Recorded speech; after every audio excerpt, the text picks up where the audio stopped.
A little while ago somebody posted on Facebook asking about how to tie a clip down running ledger rig.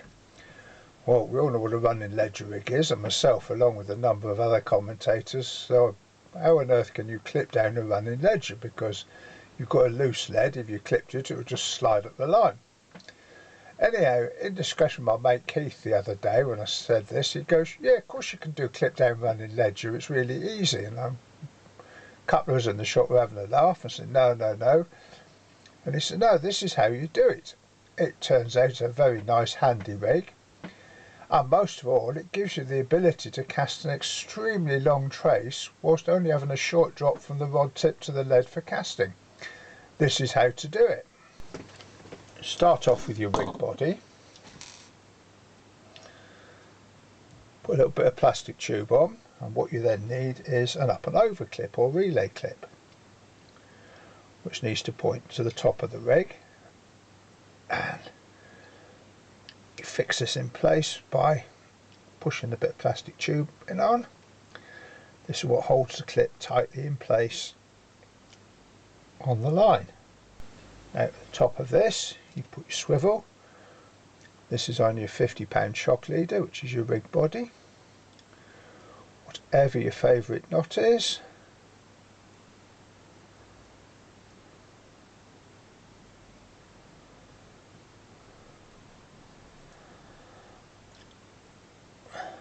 Pull it up.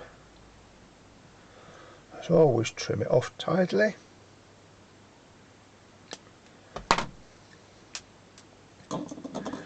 Now this is another of these rigs where accuracy is totally not required.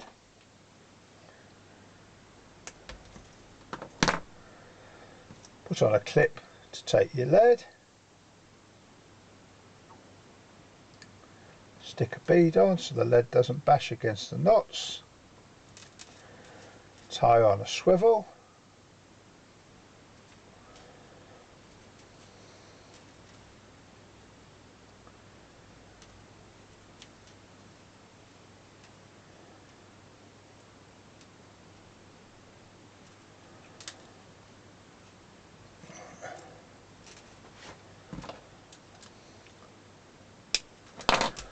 That's your trace body. Onto that you now tie your hook link. Now again, this is one of my no accuracy required rigs. The only measurement you need is that the hook link has to be less than twice, so again twice the length of the rig body. So if you've got a 5-foot rig body, you could have a 10-foot hook link. And we all know that when you're bass fishing, one of the best rigs is a running ledger, and it's always suggested that your hook link should be, rougher the sea, longer the hook link. So if we now take this, we measure it out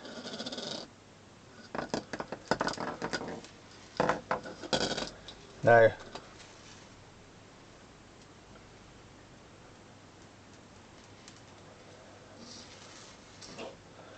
To be less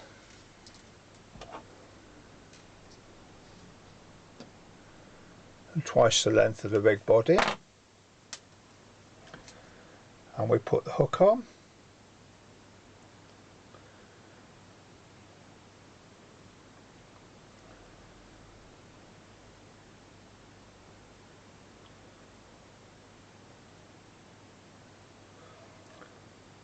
My knot tying gets better as my fingers warm up.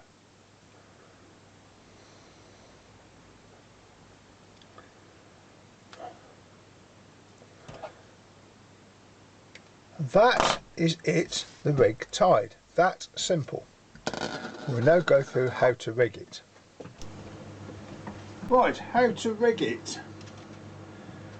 Take the swivel at the top and we'll just hang it up here to stand in for the end of your shock leader on your rod.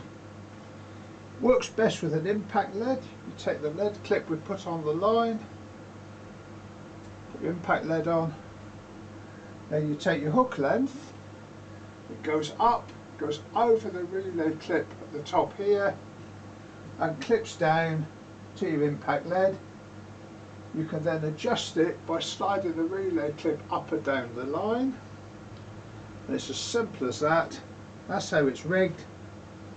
You've now got your snood length twice the length of your rig body. So you could in fact put this relay clip right up the top here, which would give me another 2 foot, not just 1 foot but 2 foot of actual trace length. The big benefit is that if you want to change the hook or you want to change your snood, you just tie a fresh one on. There's no need to accurately measure anything or accurately count the length.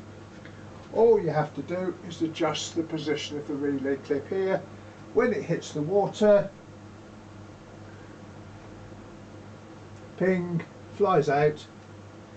As with any clip down rig, it sometimes hangs up a little bit, but usually in the tide it will actually release it.